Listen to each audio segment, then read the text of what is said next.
The lenses, camera bodies, flashes, and other indiscernible parts littering the workbench give off an alien and slightly intimidating aura.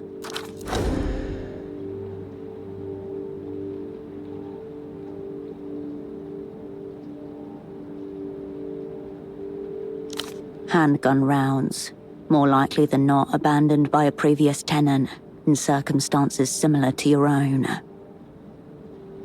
Useless until you procure the gun. Its future potential noted, you turn away from the workbench. You return to the work. You are not a craftswoman. You have nothing to do here. For now.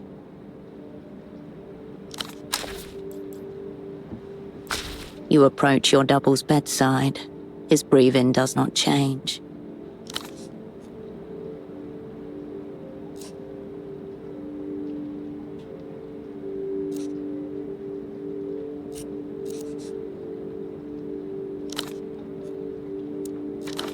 Like any good operant, he's keeping all cards pressed to chest.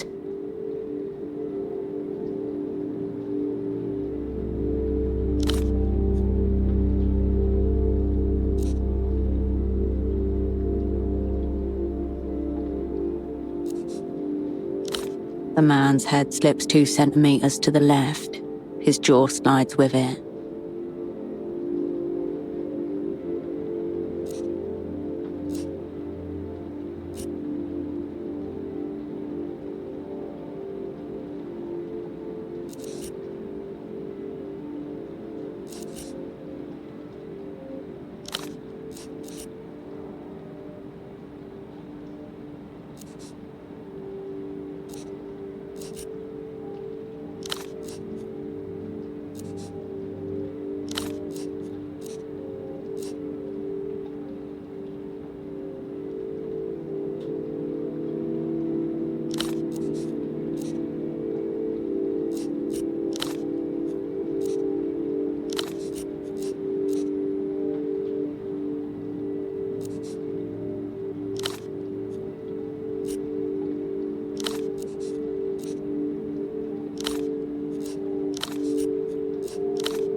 She doesn't see.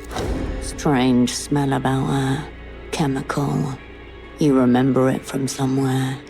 Of course, all good here. How may I support you this fine night?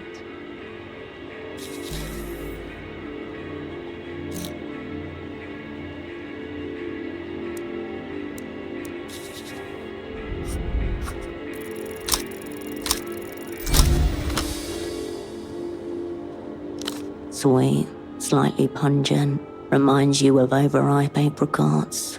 All signs point to... Excuse me? I've been rumbled. She produces a small brown glass bottle and sets it on the counter. Huffy Herschel, ready to rag up. It used to be a respectable habit, you know. Prescription. I don't see why a little rag now and then should be a big deal.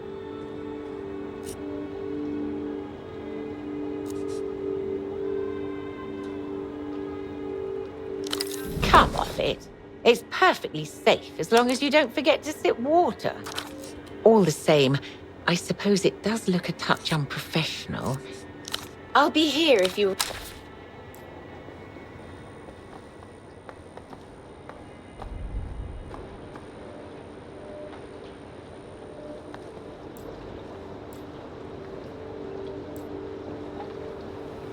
You return to the desk. The red folder is still sitting on its surface.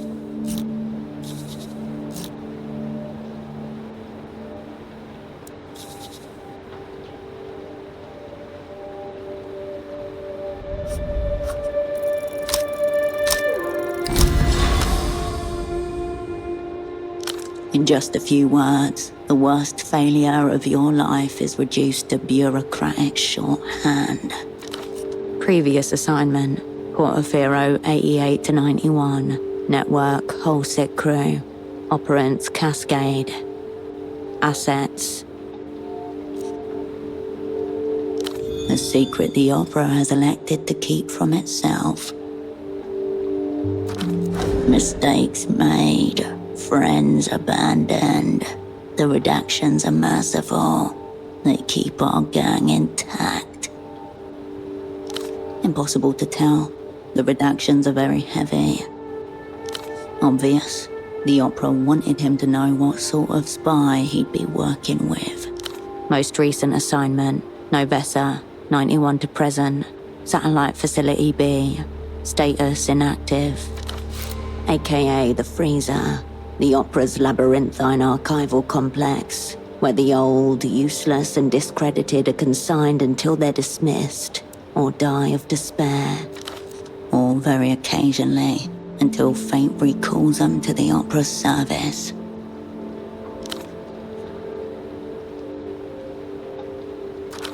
The folder shuts itself with a tiny sigh. Hold. More secrets to consume.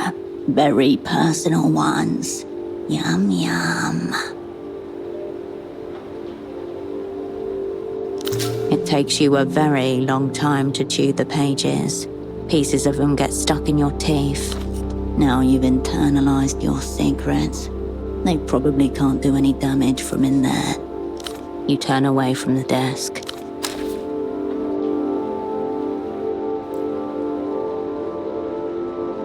The stereo is right where you left. You step away. Raw information atomizes itself. On the other side of the world, a phone rings. And rings. And...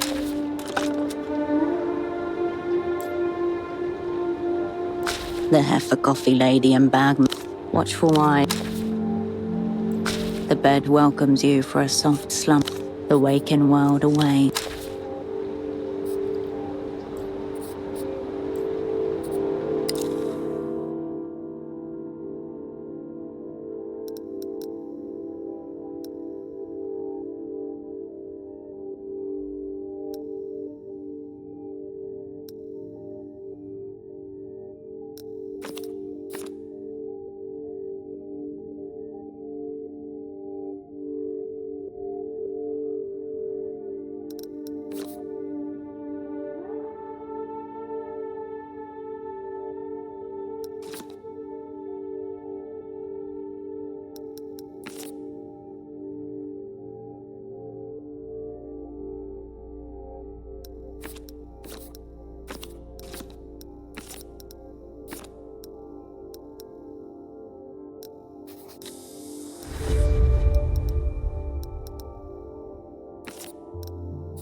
This is a dangerous path you are traversing, Cascade. In the subterranean halls of the Opera, the ancients are whispering about you. They're saying Cascade has gone looking for it. That's how it starts. Idle fancies become habits, habits become obsessions, and before you know it, you're trying to phase shift through a wall at full speed, like operant probable before you.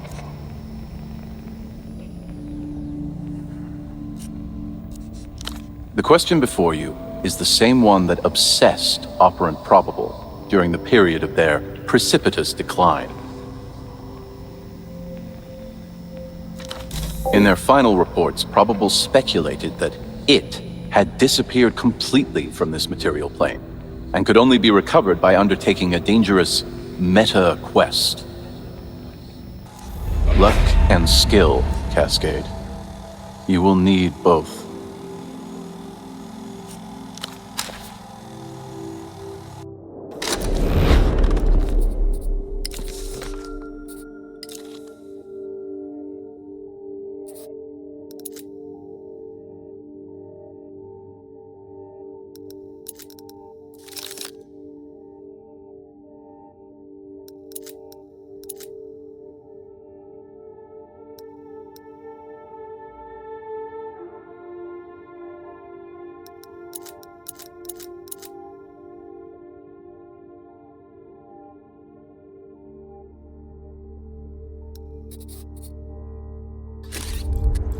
The bed welcomes you from...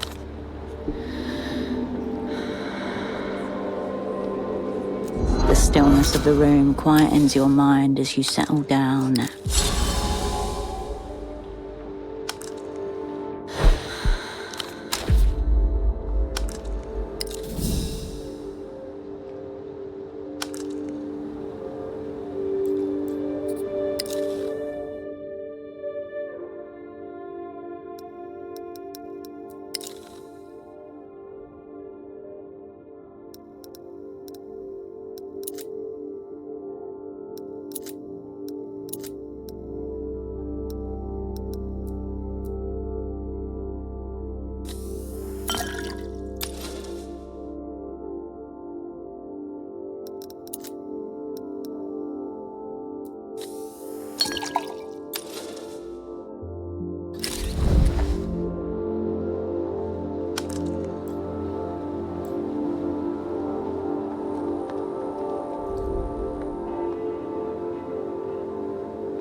Operant.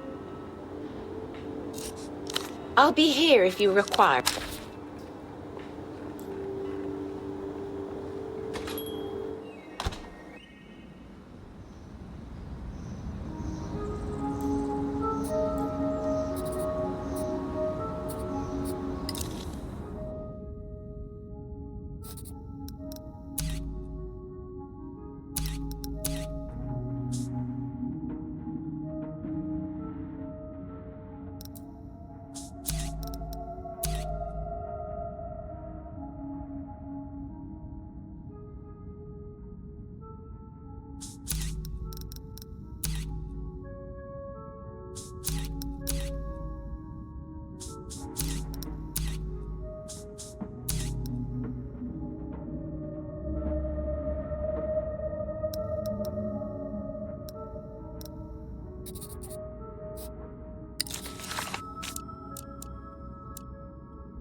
So that's it. He's gone. Asset virtue. Confirmed. Zeroed out.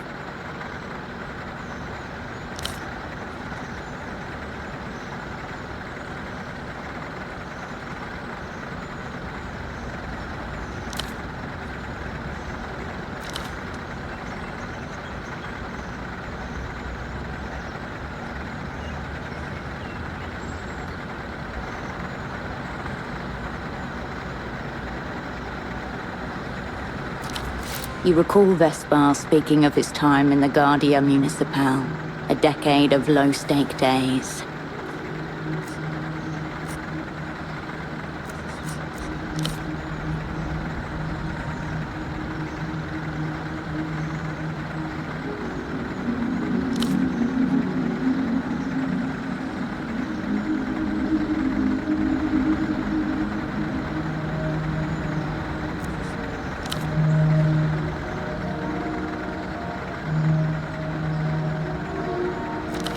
And he just happened to come across it.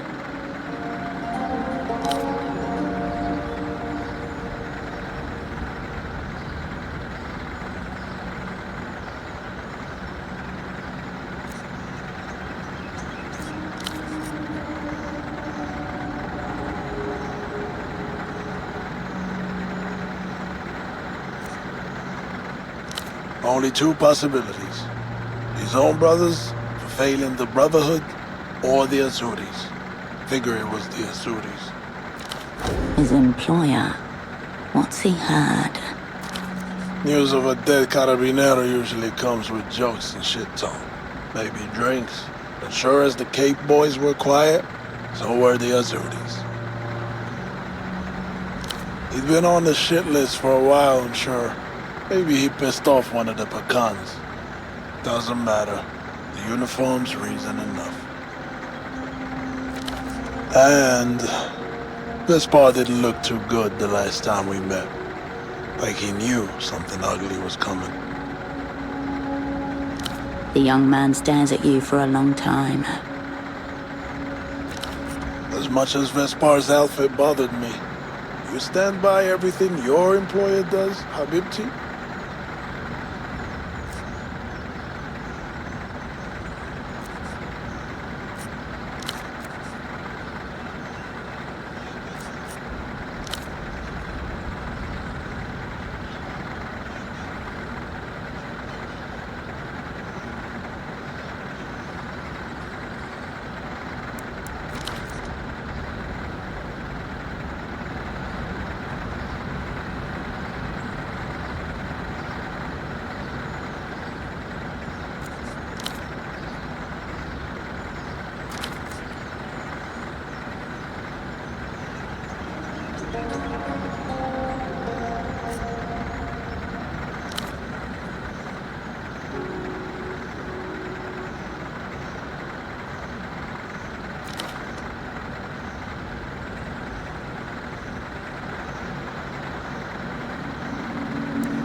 Not wanting to be seen together.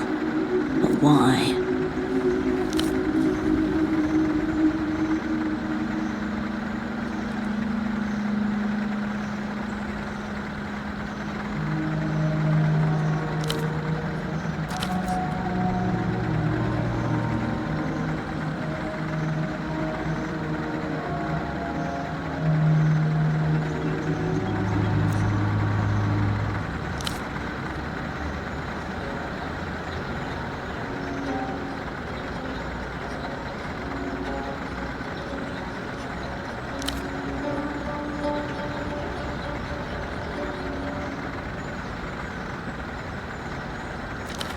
You feel it already. A movement, a choice, and a consequence looming.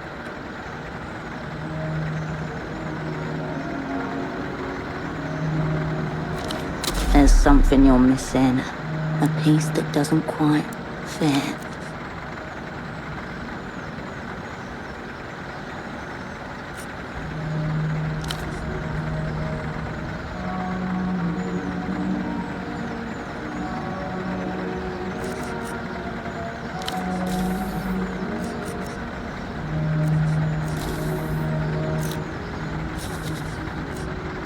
I'll be seeing you.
Could I ever see beyond her, only to discover more of her?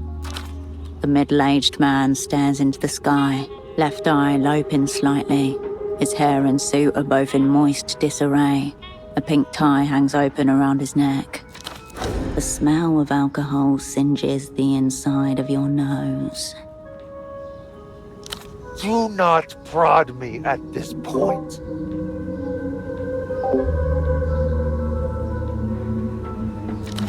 Are you looming over me in official capacity? Until you were struck by my deserted majesty. I have abandoned post, delegated all responsibility to my junior. It will hobble him, of course, the fate of our kind. I am Oscar Metamoto, senior negotiator for l'Empire de la Empire Sandu without la Empire. Your mind sharpens.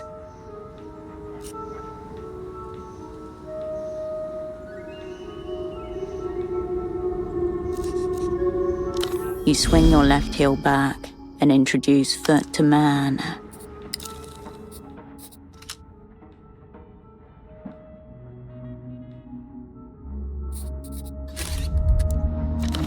It's like kicking a waterbed.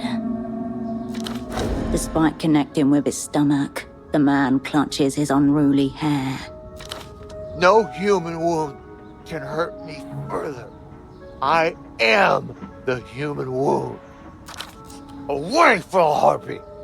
Oscar Metamoto is hors d'usage until he receives at least 3 apologies.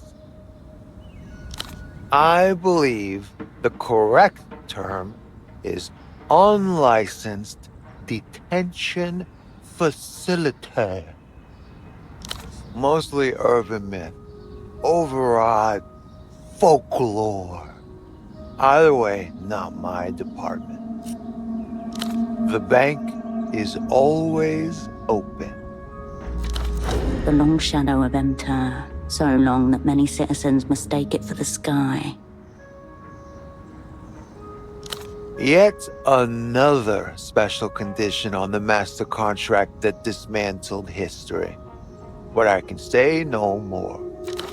I am le négociateur sans corps. Emter haunting the city. Could be routine economical gouging. Could be something bigger. I visited an old friend. On the verge of our great triumph, we defeated ourselves. The moon. But all is secret, like the silent side of that divine satellite. My old friend, the great Reno, final boss of Reno Enterprises, and most famously, telephonic communications. Money, power, king with no crown.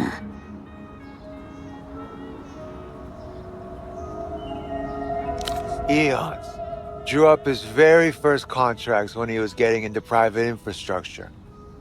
Bulletproof.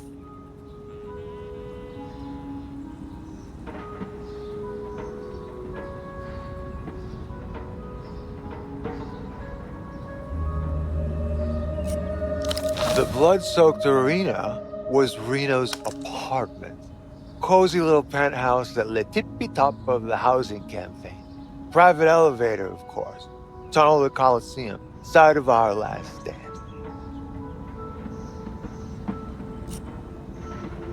Top shelf liquor, mostly. The crowd roaring as we were torn apart. Blood running rivers in the sand. A routing I knew it was a mistake accepting the invitation. Reno can have quite the time when he revs up. But one can't not drink to the moon. We often do at our rare reunions. But no, some others fought alongside us. Intimate circle. I brought Frederic Lejeune along too, which proved to be an error, but also a lesson well learned. Train incident. Serious. Not the most auspicious start.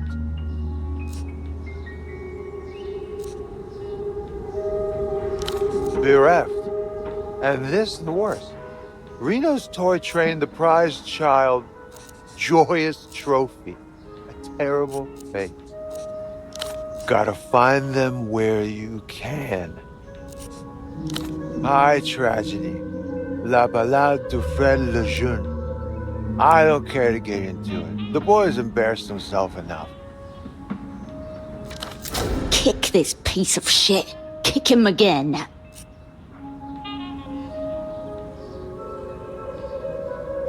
Your foot finds his gut.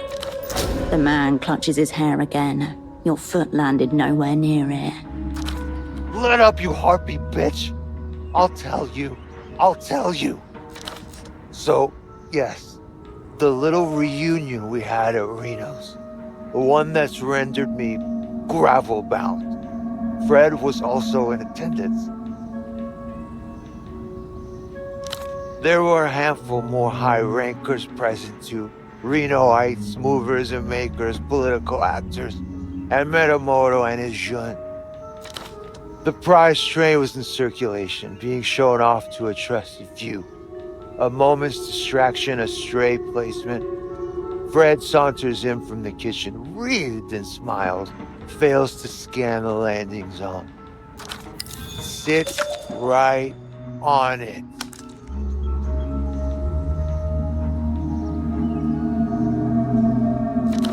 The crack, splintered plastic, a gunshot through the soul. Freddy knew instantly what he'd done. I also knew, but for the boy's sake, pretended not to notice.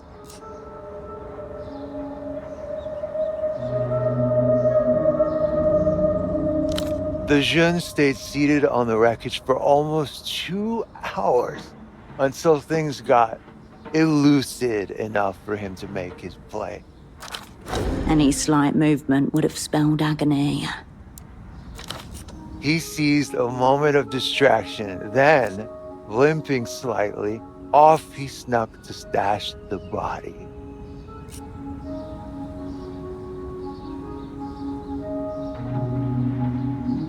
I, personally, have never before seen him disintegrate a model train, but it's not the first time he struck an own goal at a social gathering.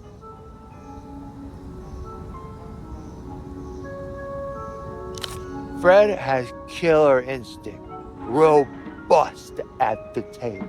But socially, the dial reads Dread 0. He did not. Fortuitous. Fred would have been banished from the tower immediately. But he will notice if he hasn't already. This little locomotive sounds inherently leverageable on both sides of the fulcrum.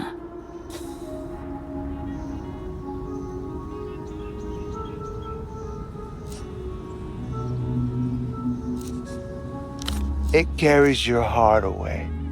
The sheer craftsmanship of the model. Exquisite, if mysterious. That will be one of 1,000 pressures assailing the boy, but it will be a significant one. Bigger occasions have fallen through for less. You hate to see it in the professional game.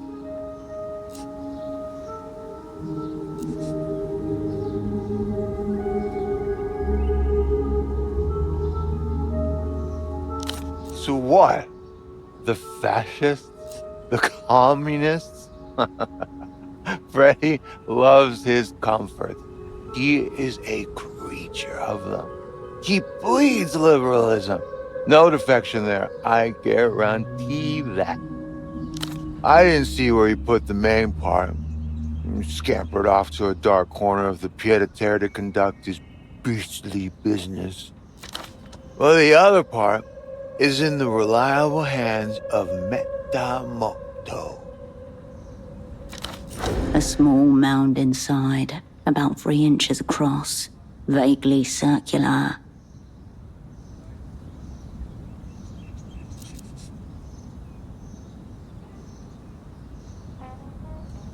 I am, of course, one of his oldest and most financially lucrative.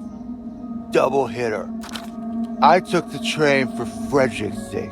Plausible deniability pour le jeune.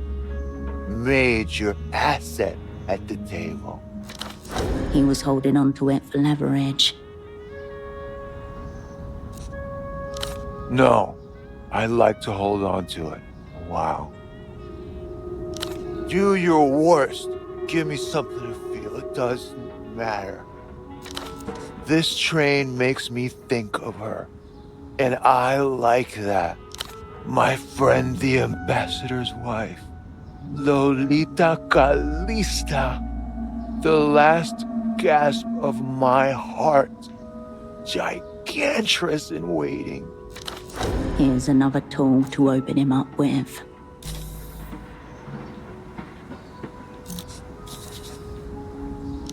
My friend, the ambassador's wife, Lolita Calista. The only woman that will satiate Metamoto now. My friend is the ambassador. Lolita Calista and I will never be friends.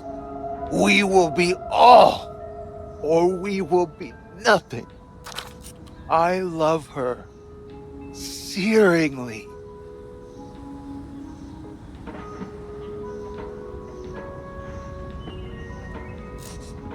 Come closer then. She is a masterpiece. At this proximity, his aura of alcohol was near weaponized. This might get weird. Avert our eyes.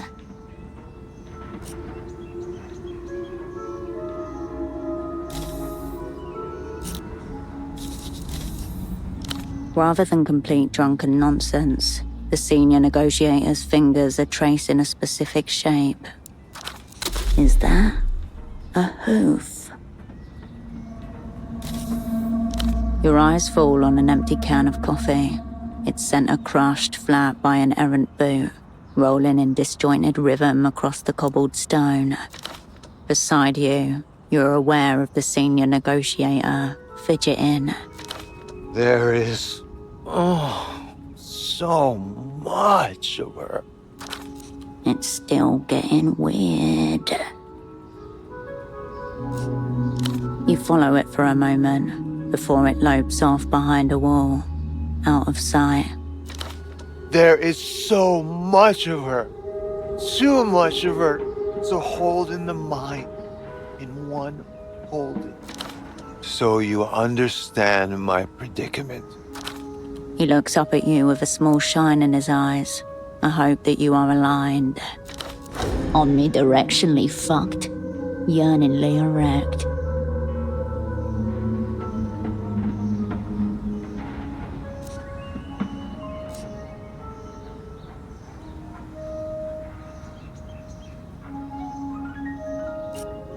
The man looks at you with something like horror, but worse. I fear you don't understand true beauty. He rubs the invisible slate clean of his Lolita tracing and softly blows the air. Searingly. None. The terms are set. No choice in the matter. Heart burgled away. It made me think of her. Yes. I wanted to bring Lolita the train. offer it to her and say, let's go away on this, you and I, for a night, for two, forever. At least we could ride that train together just once. And then whatever way it went, we couldn't say we never tried. Now that I look at it, of course, it amounts to nothing. Just a broken wheel that can't move. At one tiresome function or another, I don't recall, I was too astounded by the primal synchronicity, like the day meeting the night, ineffable, ephemeral. In the vulgar sense or the spiritual sense? Unrequited. Emphasis on the un, the essence of my tragedy. Here in Portofino? No. Here at my personal nadir, strewn upon the gravel? I would say affirmative. I cannot concur. One from my opposite number, one from my superiors for the professional cuckolding, and one from my aforementioned junior for making me superfluous. In fact, make that 5 apologies. I also require one from you for the kicking, and a final one from fate for being born unafraid to love. Fortunately for you, that is the apology that Shei Metamoto cares least about. I wouldn't know, because he has yet to appear.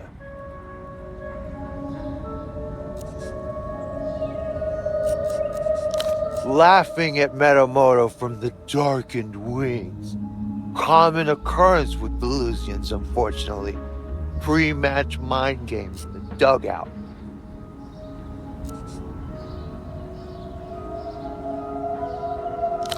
Mountainous vision of flesh. A true angel incarnate. Terrifying. Everything. She is my friend, the ambassador's wife, Lolita Calista. I've committed no corporeal crime, high mental treason only. But should it come to it, apologies go 2 ways at Shei Metamoto. Then why am I so thoroughly cursed? His eyes are deep blue. I'm afraid, of course I do.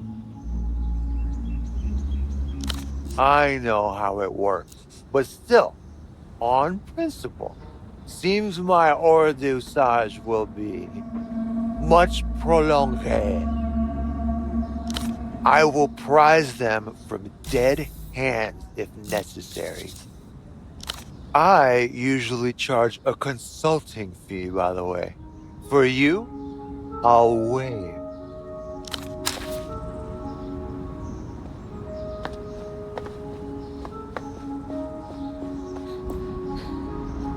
The clinic's metal door is scabbed with rust and surrounded by graffiti. An official-looking sign hangs to the right of it. Open nights, no knocking. Next animal who bleeds on this door gets sedated through the eye. Scrawled badly in horrific fonts. Fraud, butcher. Gonza owes me a tooth. Charged me for screaming. A vulgar drawing of a doctor seemingly fornicating with a leg. Warped frame, cheap steel, hinges rusted like old teeth. No reinforcement. We could kick this in, but it would make a lot of noise and a lot of mess. Flimsy, much like the door. Would be easy if you had a lockpick. You turn back toward the noise of Party Alley.